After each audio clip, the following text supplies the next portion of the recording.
Hey passengers, it's Dan from the Grand Circle Tour podcast, letting you know that this next episode is being brought to you by Dream Creators Travel. Our good friends Jennifer G and Julissa are two of the most knowledgeable people I know when it comes to booking trips to Walt Disney World. Follow them for more Disney tricks and tricks on their Facebook group called Busy Moms Planning Disney. Our listeners will receive the best booking incentives available when you tell them that the gang at the Grand Circle Tour podcast sent you. Visit the Dream Creators website today at dreamcreatorstravel.com. And remember, if you can dream it, they can create it. Welcome to Disneyland Forever, where you can create your own custom CD of rare Disneyland music and sounds, or create a personalized audio disc based upon pre-selected soundtracks. Once you've made your selections, your custom CD will be created right before your eyes. To begin, please touch anywhere on the screen. Aloha, passengers. Welcome back to the Grand Circle Tour podcast. Jungle Skipper Jay here with you, and I am with my one favorite co-host today, George. How you doing? I'm doing good. Thanks for having me on. Dude, I love it when you hang out with me in the music shop, and I think we're going to talk about one of your and my favorite Disney movies and Disney soundtracks today. Yes, we are. And I think this one tends to get overshadowed by a lot of Disney movies and Disney soundtracks that a lot of people don't really think about or talk about lately. I kind of feel like that whole group from everything after Lion King to Princess and the Frog kind of goes down people's memory holes. Yes, I agree. You have some really great films there that just don't get the love and attention they deserve. Yes, I agree. After The Lion King, I would say everything kind of like the movies are there, the soundtrack's there, but they're not really discussed. They're not everyone's favorites in the way Beauty and the Beast, Aladdin, Lion King, Little Mermaid are. Yes, I agree. So I wish I had the photo to share, but I don't know where it's at. I have a very, very special memory of this movie. You're gonna laugh at me, but so y'all know my first job with Disney was working at the Disney store, and this was the one we put out in theaters. We sold tickets to the Disney store, and I volunteered. So there I was on a Saturday, very young Skipper Jay in my bright blue Disney store cardigan, the old school blue one. I love that thing.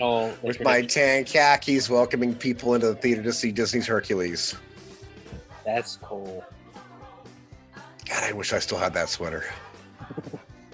So can I ask you, what was your overall expectations for this movie and soundtrack?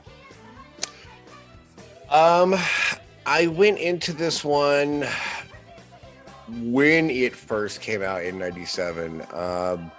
Just the expectations I had with all Disney films at that time, that I was going to enjoy it. It was going to be great.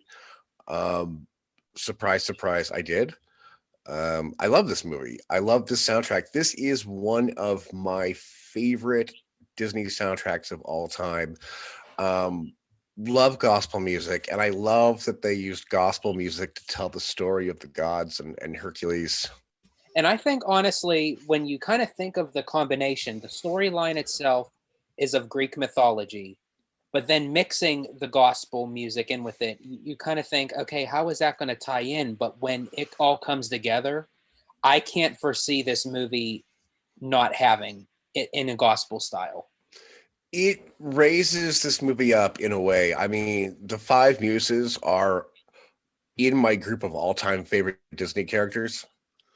We've talked about it where I would love to pitch a show to Disney Plus, which, by the way, if I see they make a show of this, I'm suing. No, I'm not. Where I would love to take the muses from Hercules, and I would love to match them to historical figures every week and have the muses tell the story of when they stepped in and got like Beethoven to write his first symphony, or Tesla to come up with something incredible. I would love to see more of. You could leave everybody else from the film out and just use the muses, and I would love it. Well, and majority of the soundtrack itself, yes, you do have several songs that some of the characters sing, but they're the ones that really carry the storyline and sing the all-time great songs that Yeah. really define this movie. They really are the vehicle for this movie. Yes, they really are. And they're just great characters. They are. They all have like each of their own personality that fits in with the tone of what they're singing.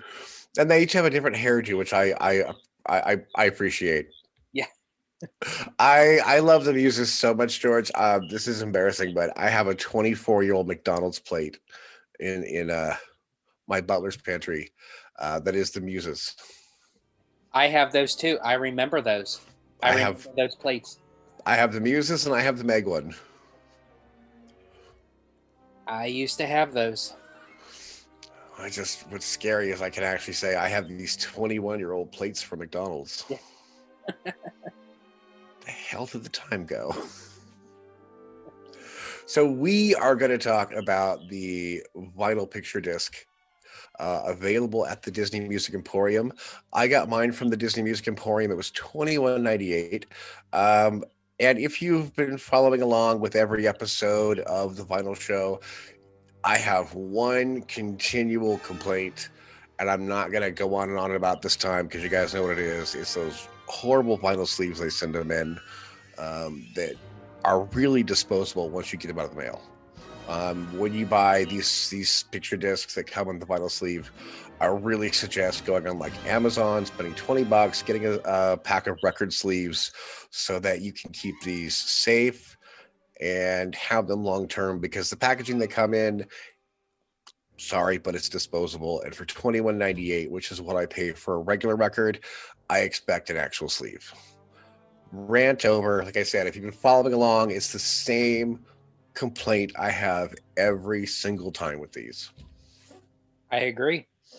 I think for what you pay for the record, and it's almost like somewhat of a dishonor to the actual record itself, because I think that Disney could come up with a great type of fitting for the record itself. And just with I have noticed they're starting to sell the record sleeves for $2. You can buy them by themselves or include them with the record. But if they don't have the sleeve for the record you're going to buy, really and truly, guys, go out and get some blank record sleeves that will not damage the record, because the packaging they send it in, if you keep that in that long term, it's really a disposable sleeve and it's not going to do you any favors. So let's talk about the art on this disc. Last time when we did Sleeping Beauty, I personally didn't like one side of the record because they had a pretty princess in her pink dress. But when we get to Hercules, I love the art on both sides of this. I agree. And the way the animation style is of the movie itself, it fits well with the vinyl disc. Right. Like, it's not taking away anything, but it's not adding anything. Right. And we've talked about on previous ones where the art they're choosing for the movie soundtracks on the picture disc is just kind of stock art. It's the same stuff we see used over and over in merchandise. I didn't like the Sleeping Beauty one because of I don't want a princess in her pretty pink dress when I've got people over on one side of my vinyl table. But this one, I loved it because it wasn't one way or the other. It was just a perfect blend of heroes on one side and villains on the other. And it didn't really have like that typical, okay, well, you just have Hercules on one side and Hades on the other. Yeah. You have Hades where he's, has that frustrating, sense where the flames around him power up and he's, holding Pain and Panic, and with the Hydra on the other side. The art on side B with Hades is so good. I can actually hear James Wood in my head yelling at Pain and Panic. Yes. It's not a 180 gram vinyl. It's a standard vinyl. But let's talk about, George, why don't you take side A and let's talk about what's on that one. All right. So the number one song starting out, which is also included within the movie, is The Gospel Truth, which is part of the main title of Hercules. And with The Gospel Truth is, I love how it's more of a play down type of song where it's they're basically telling the story as the origins begin, but they're doing it through song.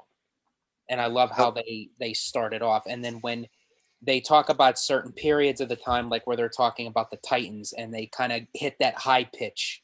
And then when they're talking about something that's sad, they hit the low pitch.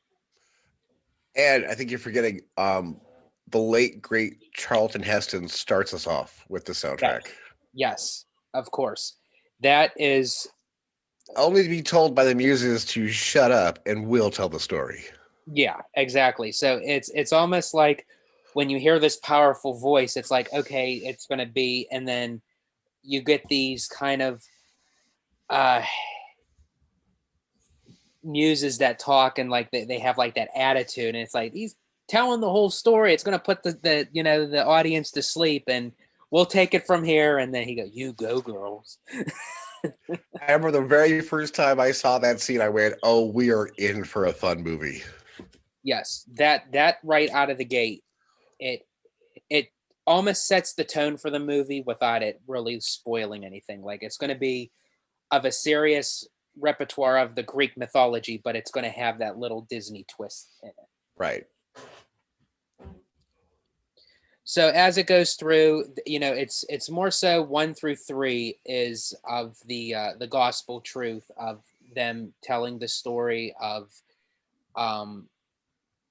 how Zeus conquered the Titans and everything, and Hades being lord of the underworld, and what happens to Hercules as a baby. So it's basically the beginning storyline from of how Zeus conquered the Titans in the very beginning to when Hercules was a baby and kidnapped by Pain and Panic to essentially get destroyed, so to speak. But he ended up, retaining his godlike strength by not, drinking the last drop. Okay, I'm sorry, but I just had this visual. I know when they make the live action one, who should play Pain and Panic, George? It's us. Yes. You be Pain, you be Panic, either one, I don't care, but we need to be cast as Pain and Panic. Yes. How perfect would that be? We definitely have that personality to be Pain and Panic. With our air Hercs on and our Hercules drinks, we would be perfect casting. Yes. Come on, Disney Plus. That would be really cool.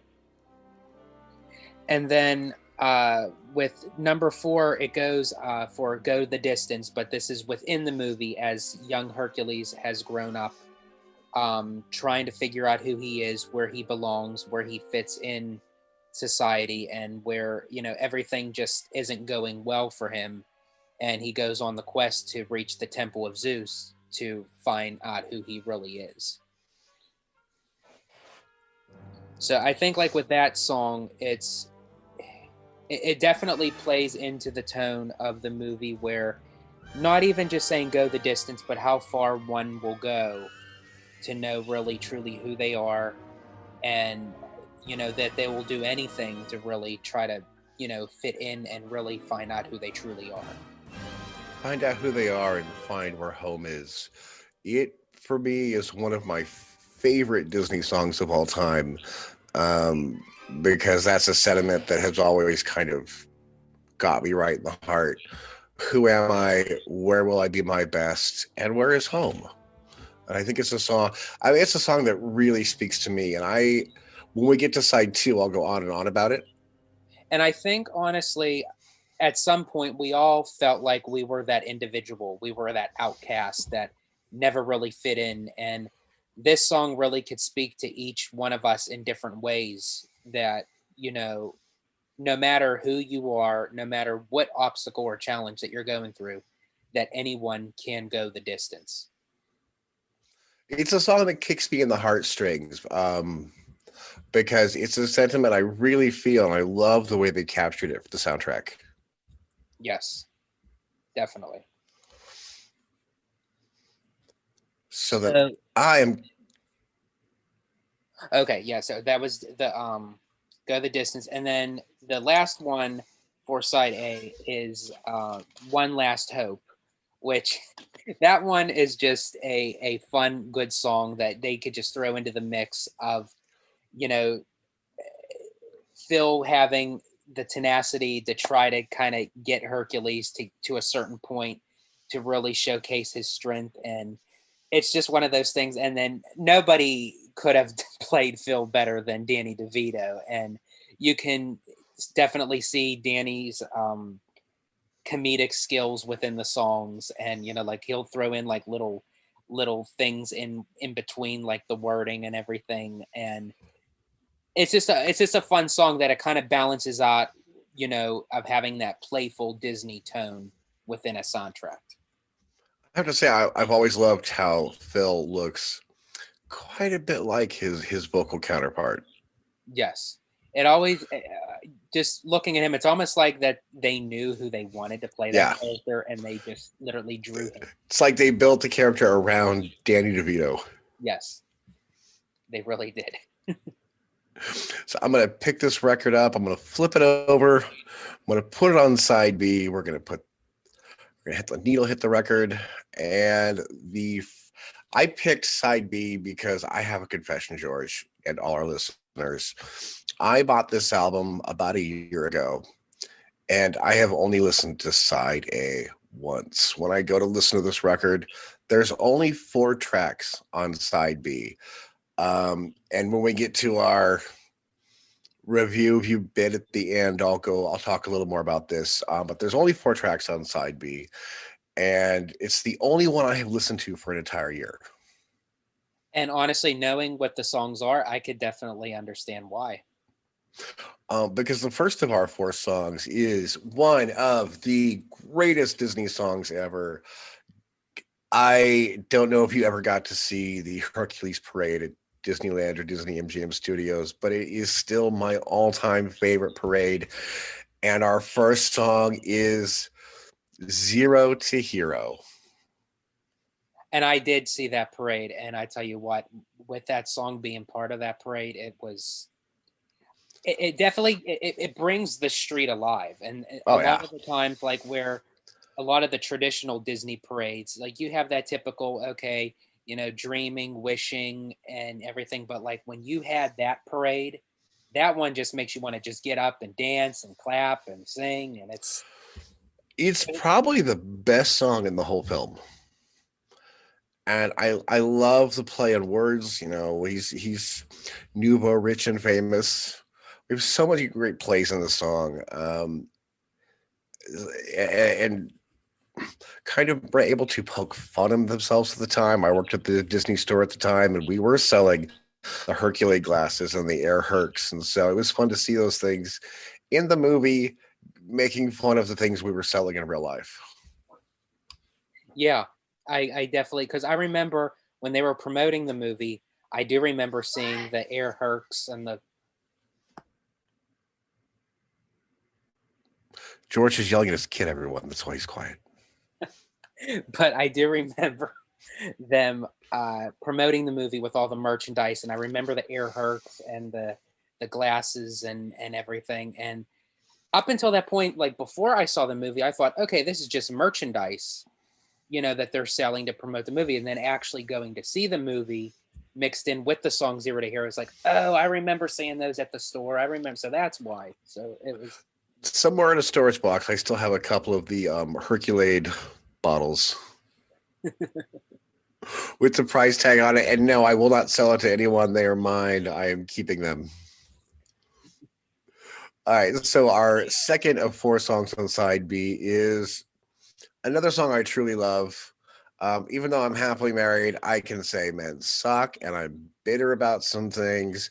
So when Meg sings "I Won't Say I'm in Love," you go, girl. With this song, I have a confession to make that I actually not only listen to this song on the vinyl, but I actually have it on my Amazon Music as part of my list. It's just one of those things where I'm a huge fan of Susan Egan, who does the vocal and singing voice of Megara, who also was the original Belle in the Beauty and the Beast in New York on Broadway. And I actually got to... I'm really hoping Disney Vinyl Emporium, if you're listening, Disney Music Emporium, You really need to release the Broadway soundtracks on vinyl. So if you're listening, we need those Broadway soundtracks on vinyl to review for you. And I would so buy them, and I would so do a review Mhm. of them because I love the Disney Broadway soundtracks. They are, oh man. But going back to the song, I love how Susan Egan portrayed this character and really like brought, because again, with the typical Disney uh female, like with the princess, you have like the damsel in distress, you have like the really cookie cutter type of, but Meg, she holds her own, and she has her own like sass and vibe, and like where you can just, she's her own character. And throughout this song you could tell the backstory to her of how, you know, she was hurt and how she moved on from that. And you know, and as I said, Susan Egan just, I loved her as Meg. I'm just saying, a man screwed her over, and she's bitter and smart alecky with the heart of gold. So Meg has always been a character I love. I totally understand where she's coming from. Yeah. So our third of four tracks on side B is the final track in the movie Star is Born. It's the song that takes us out at the happy ending. With that one, I still refer to Zero to Hero as my favorite out of the two, but A Star is Born still kind of resonates with the type of song that Zero to Hero is. It has like that really high, upbeat Baptist gospel type of. Yeah. It has you clapping and singing on the way out of the theater. Yeah. You and I have talked about this on many episodes. Epcot, why is there not a Grease Pavilion? Because Hercules the musical would be the greatest ride ever. Yes, it really would. I would so be down for a Grease Pavilion. And the second you put in Grease, automatically you know what the IP is going to be. Right. Plus, you know, George, you and I are going to walk through the Grease Pavilion going, it's the word. Yeah. Yep. If you're too young to get that, turn this off now. So our final track on the album is, George, I'm going to be honest, this is of all the covers that have played over the credits at the end of a Disney film, the Michael Bolton version of Go the Distance is my favorite. I have to say, I definitely am a true white guy because I absolutely love this song. And I'm sorry, in order to have respect for Michael Bolton, you have to be a straight, pure white guy to really appreciate it. That for me, it's...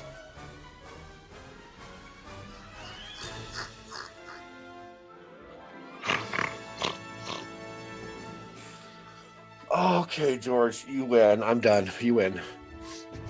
You broke me. That, believe it or not, that when I'm at work and I have control over what music we play, I actually implement this within a working shift, that I actually play this song on the radio just to hear it. This song is so good. I love this song so much. I have no problem saying a Michael Bolton cover of a Disney song is my favorite cover of a Disney song ever. It really completely wraps up what the movie is all about and how Michael actually sings it and makes it his own. It really fits into the style of what the movie is all about. Yeah, I think for all of us, one day we'll find where we belong, and we'll find the people we belong with. And so this is a great little anthem for that lost person inside of us looking for home. I agree. So now that we've talked about the whole record, what is your overall thought? My overall thought is just as with the Hercules soundtrack in general. When I walked out of, well, I can't say I saw this in theaters. I actually saw this at the drive-in. But leaving... Wow, you're old. Yeah, I left the drive-in, saying to myself, I want this soundtrack. And when you can have a person walk out of a theater or, leave a drive-in saying, I have to have this soundtrack, then they did their job. And Disney hit a home run for me with Hercules. I'm with you there. I love this soundtrack. I think this should have more representation in the parks. This entire album, I only have one complaint, and that is There Is Not Enough Music. Passengers, if you go to buy this album, it is only the songs. There is none of the score to the film.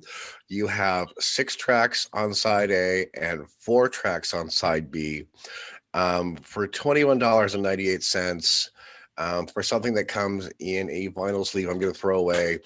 I would like to have had more of the soundtrack. I would, with all of these film releases, the only thing holding me back on them is it's been just the songs and none of the score. I could agree with that. Yeah. Yeah, I could definitely. I think honestly they should both be tied together, that if you get the soundtrack, you should get the score as well. Like, Right. When I bought the Guardians soundtrack, it came with 2 LPs. One was the soundtrack and the other one was the score. And the original soundtrack isn't very long. You could fit the entire original release soundtrack on both sides of one disc. and I also agree with So you going as having like both sides. Both sides are great, but I would have to agree with you. Side B is definitely my go-to side, that if I was to fully like want to listen to anything of Hercules, if I didn't want to go through the whole both sides, if I had to pick one side, it would definitely be B. Yeah, and that is really the only complaint I really have with this album is there's not enough music, and for $21.98, I'm only playing 4 songs. I really felt like we could have had a lot more, and I would have got my money's worth. Mm-hmm. Yeah, side B I think is perfectly fine the way it is. They needed more material for side A. Yeah, I just more. There's just not enough. And again, I'm not ever going to say don't buy these, because as at the time of recording, these are the only vinyls available right now. So definitely, yes, get them. Support the Disney Music Emporium. Get them to release more albums. But I, as a record collector, just want more than a souvenir. I want an actual listening experience. But definitely do get this album if you love Hercules. Don't not get this album. You won't be disappointed. Um, I do have things I don't like, but they do not overweigh the things I like. I agree. And I definitely think, passengers, that you really should give Hercules as a soundtrack as a whole, take it for what it's worth. Because I know a lot of people overlook the film, they overlook the soundtrack. And I really think that you're missing out. So definitely give the movie and the soundtrack a second chance, if not the first chance. Right. If you've never heard this, Passengers, if you've never seen this movie, who are you and why are you listening? Just kidding. Go to Disney Plus, watch Hercules, go to the Disney Music Emporium. I'm going to put a link in the show notes so that if you're listening on your phones, all you have to do is click that link. It will take you right to the Disney Music Emporium where you can purchase this album. Definitely get it. I would give this one a 7 out of 10. How about you? I would give it, actually, I agree with you. I would give it a 7 out of 10. And I think the only reason why it would get the 7 is because it would just need a little more material and add the score in as well. Yeah. Had they added the score to the disc, it would have got a 10 out of 10 for me. Yeah. Yeah, probably. Same with Hunchback and Beauty and the Beast and Aladdin and Lion King. Just, I understand that if you're at the theme parks, these are a great souvenir. But for people like us who are record collectors, who have record players and records on our own, who listen to these things every day, who this is a passion for, we just want a little bit more. If you are a first-time collector, definitely do pick these up. Yes. Even if you're not a first-time collector, if you're a collector, period, if you're a Disney music fan, definitely grab these. They are worth it, and you won't be disappointed. Like I said, we just know we want more going forward from these albums. Absolutely. Seriously, Disney Music Emporium, why haven't you hired me yet? Let me run the show. You are the vinyl guy. So what album do you want to do next, George? Well, we have a few on coming up. We have, I think you had mentioned Lilo and Stitch. You had mentioned, Mhm. what were some of the other ones you had mentioned? I want to do Tiki Room next myself. Oh, Tiki Room, yes. So next up, passengers, it'll be the Tiki Room. Where side B is the Jungle Cruise. So you know that album was made just for me. Absolutely. George, thanks so much for hanging out with me in the music shop. I always have a good time with you. Absolutely, always. Always have me on. It's great to talk some Disney music. Passengers, thanks for hanging out with us. We're the Zeros, you're the heroes. We'll see you next time in the music shop. Take it away, Ken. If you would like to keep the adventure going after the show, be sure to like our Facebook Friends page, Grand Circle Tours Magical Ticket Holders. While you're on Facebook, like our group page, Grand Circle Tours. Be sure to follow us on Twitter, Grand Circle Tours Podcast, as well as on Instagram, GCT Podcast, and our YouTube channel, Grand Circle Tour. If you would like to email us, drop us a line at gctpodcast@gmail.com. T-shirts and other fun merchandise can be found at tpublic.com. Simply search Grand Circle Tour Podcast. If you enjoyed your adventure, leave us a review on Apple Podcasts. Only one rule: make it good. All logos, sounds, songs, and music that are made by and for Disney and its affiliates are the full ownership of the Disney Corporation and are not, nor are they intended to be, the ownership of the Grand Circle Tour Podcast. Thank you for riding with us, and welcome home.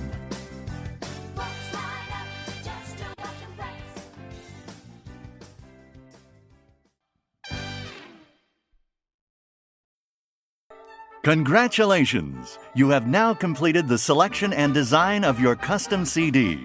Please take the ticket from the kiosk and give it to the cast member at the Disneyland Forever counter. Your custom CD will be created in just a few minutes. Thank you, and we hope you will enjoy your personalized copy of Disneyland Forever.